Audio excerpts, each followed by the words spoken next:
آپ میں کی بہت سارے ایسے لوگ ہیں جب بیمار پڑتے ہیں تو غیر مسلموں کے پاس جاتے ہیں علاج کرانے کے لیے، ان کے بت خانوں تک پہنچ جاتے ہیں اور یہاں تک کہتے ہیں، نظر آتے ہیں، ارے ہمارے مولوی مولانا لوگ کے دم میں کوئی دم نہیں ہے، اس لیے ہم ان کے پاس جا رہے ہیں، سفلی والوں کے پاس جا رہے ہیں، جادوگروں کے پاس جا رہے ہیں، ان کے بت خان۔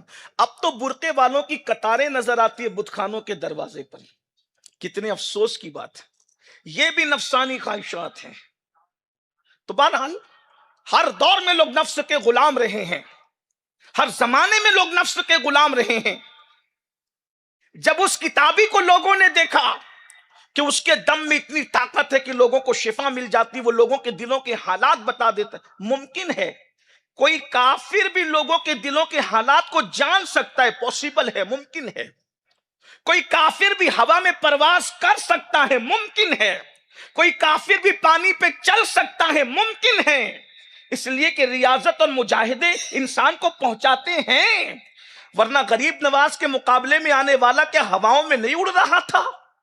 لیکن یہ غریب نواز کی معاملہ فہمی دیکھیں، غریب نواز بھی ہوا میں اڑ سکتے تھے، لیکن اس کے ساتھ غریب نواز ہوا میں نہیں اڑے، اس لیے کہ جانتے تھے یہ ہوا میں اڑ رہا ہے، اگر میں نے بھی ہوا میں پرواز کیا تو لوگ مجھے اس کے برابر سمجھیں گے۔ لوگوں کو بتا دوں کہ شوکتے میں اور کرامت میں فرق کیا ہے۔ اس لیے غریب نواز نے خود کو ہوا میں نہیں اڑایا، بلکہ اپنی نالین کو حکم دیا کہ جا تو بھی ہوا میں پرواز کر، تاکہ دنیا کو پتا چلے سینکڑوں سال کی ریاضتیں تمہیں جہاں پہنچاتی ہے، محمد الرسول اللہ کے غلاموں کی نالین اس کے اوپر جاتی ہے۔ نعرہ تکبیر، نعرہ رسالت۔ غریب نواز خود سرکار غریب نواز خود پرواز نہیں کرتے، حالانکہ وہاں بھی مجاہدات اور ریاضات بہت تھی۔ اور پھر آپ واقعہ جانتے ہیں، بار بار سنا، رجب شریف کا مہینہ گزرا تو آپ نے سنا ہوگا کہ جوگی نیچے تھا اور نالین غریب نواز اس کے اوپر تھے۔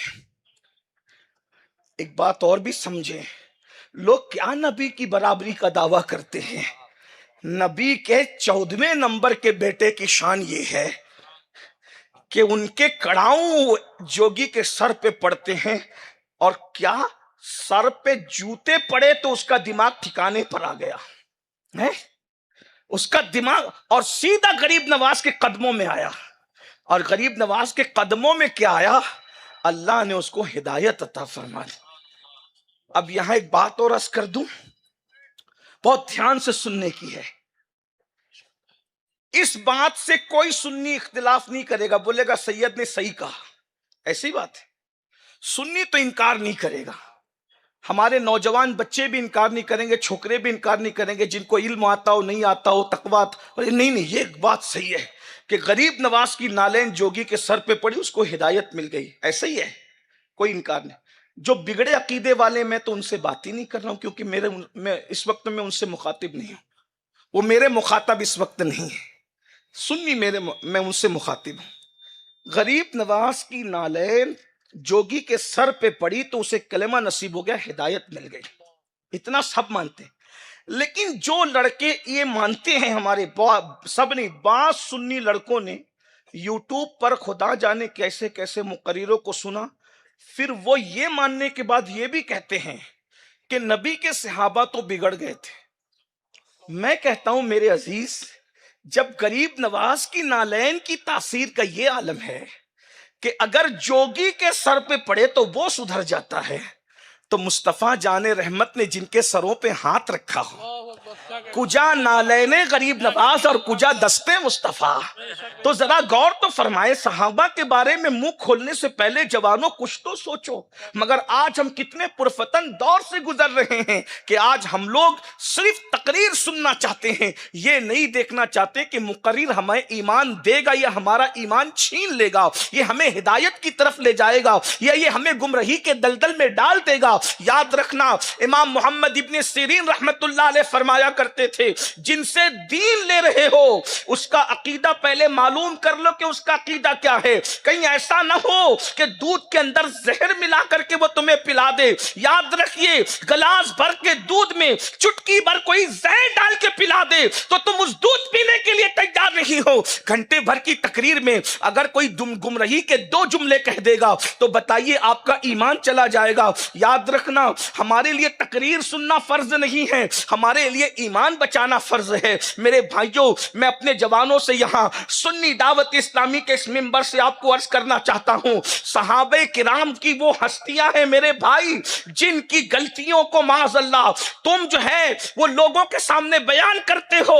جن کی نماز جمعہ کی پوری 14 رکعت نہیں, وہ صحابہ کا حساب کتاب کرنے بیٹھ گئے. جنہیں استنجا کے مسائل نہیں پتا وہ صحابہ کے کردار پر گفتگو کرنے بیٹھ گئے. یاد رکھو صحابہ وہ ہیں, اگر قرآن اٹھا کر کے پڑھیں تو قرآن صحابہ کو یوں ڈسکس کرتا ہے وَالْعَادِيَاتِ دَبْحًا فَالْمُورِيَاتِ قَدْحًا فَالْمُغِيرَاتِ صُبْحًا. صحابہ کا کردار یہ ہے جب صحابہ مصطفیٰ جان رحمت کے پیچھے پیچھے اللہ کی راہ میں گھوڑا دوڑاتے ہیں تو گھوڑے کی ٹاپ سے جو دھول اڑ کر کے آگے بڑھتی ہے اللہ صحابہ کے گھوڑوں کی ٹاپ سے لگنے والی دھول کی قسم قرآن میں یاد فرماتا نظر آتا ہے. جن کے گھوڑوں کی ٹاپ سے لگنے والی دھول کی شان یہ ہے کہ قرآن اس کی قسم کھاتا ہے تو صحابہ کے گھوڑوں کا عالم کیا ہوگا اور پھر صحابہ کرام کی عظمت و بزرگی کا عالم کیا ہوگا. اس لیے ہمیں صحابہ کرام سے بھی سچی محبت کر غیر مشروط محبت کرنی ہوگی. ہم صحابہ کے کردار پہ کیا قرآن جس کو کہتے ہیں رضی اللہ عنہم ورضوا عنہ, اللہ ان سے راضی وہ اللہ سے راضی. تو بات دور نکل گئی. عرض کیا کر رہا تھا, سرکار غریب نواز نے اپنی نالین کو اپنی کھڑاؤں کو اڑایا. جب دیکھا کہ کتابی کی دم میں اور اس کے پھونک میں اتنی تاثیر ہے کہ مسلمان اس طرف جا رہے ہیں تو خوف ہوا کہ لوگ گمراہ نہ ہو جائیں, لوگ گمراہ نہ ہو جائیں. تو اس وقت لوگوں نے سلطان العارفین حضرت بایزید بسطامی رحمت اللہ علیہ کو شکایت کی کہ اس کے چکر میں لوگ گمراہ نہ ہو جائیں, کافر نہ ہو جائیں. یہ لوگوں کے دلوں کے حالات بتا رہا ہے. سلطان العارفین پھر سلطان العارفین تھے. سلطان العارفین کون؟ حضرت سیدنا بایزید بسطامی حضرت تیفور ابن عیسیٰ رحمت اللہ علیہ. بایزید بسطامی فرماتے ہیں جس کو میرا نام یاد رہ گیا انشاءاللہ مرتے وقت تو اس کی زبان پہ کلمہ آئے گا. بایزید بسطامی. اور کون ہے بایزید؟ حضرت سید الطائفہ جنید بغدادی کہا کرتے تھے کہ جو مقام اللہ نے جبریل کو فرشتوں میں عطا فرمایا ہے وہ مقام اللہ نے ولیوں میں حضرت بایزید بسطامی کو عطا فرمایا ہے. بایزید پھر بایزید ہیں. حضرت بایزید بسطامی کو لوگوں نے کہا کہ اس کے چکر میں لوگ گمراہ ہو رہے ہیں, کافر نہ ہو جائیں, آپ اس کا علاج کریے. حضرت بایزید بسطامی رحمت اللہ علیہ نے کیا کیا, آپ اس کے دروازے پہ گئے اور سوچا کہ اس کا معاملہ کچھ اس کا علاج کرنا چاہیے. اس نے اندر سے کہا بایزید, دروازہ بند ہے. وہ کہتا ہے بایزید بری نیت سے میرے دروازے پہ نہ آیا کرو. سلطان العارفین نے فرمایا دروازہ کھول دو, کوئی بری نیت نہیں ہے, دروازہ کھولو. اس نے دروازہ کھولا. آپ نے فرمایا تو میرے دل کے حالات سے بھی واقف ہو گیا, تو لوگوں کے دلوں کے حالات سے بھی واقف ہے, یہ مقام تجھے ملا کیسے؟ وہ کافر تھا.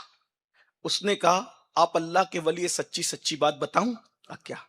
کہ میں نے ہمیشہ اپنے نفسانی خواہشات کی مخالفت کی, خواہشات نفسانی کی مخالفت کی برکت سے میں یہاں پہنچ گیا. سلطان العارفین کی کلی کلی خوش ہو گئی. آپ نے کہا کہ کام تو آسان ہے. آپ نے فرمایا میں سمجھا نہیں, تم مجھے سمجھاؤ کہ کیسے ہوا. کہ جب بھی میرے نفس نے کہا پانی پینا ہے, میں نے کہا نہیں پینا ہے. جب بھی نفس نے کہا ٹھنڈا پینا ہے, میں نے کہا گرم پینا ہے.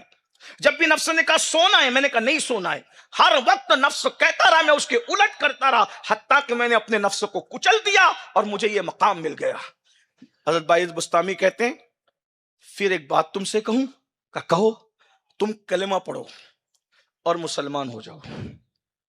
وہ حضرت بایزید کو دیکھنے لگا تو باعث بستامی نے مسکرا کے کہا جب ہمیشہ تم نے نفس کی مخالفت کی ہے تو آج بھی نفس کی مخالفت کرو، کیونکہ تمہارا نفس تو کہہ رہا ہے کہ کلمہ نہیں پڑھنا، مسلمان نہیں ہونا، اور تم نے ہمیشہ نفس کی، جب عمل کے معاملے میں تم نے نفس کی مخالفت کی تو اس مقام پر پہنچے، اگر عقیدے کے معاملے میں نفس کی مخالفت کرو گے تو پھر کیا مقام نصیب ہوگا؟ اس نے کہا سچ کہتے ہو کہ جو ہے میرا نفس میری مخالفت کرتا ہے، اور وہاں اس نے کلمہ پڑھا، کلمہ پڑھنا تھا کہ اللہ نے اس کو مقام ولایت عطا فرما دیا۔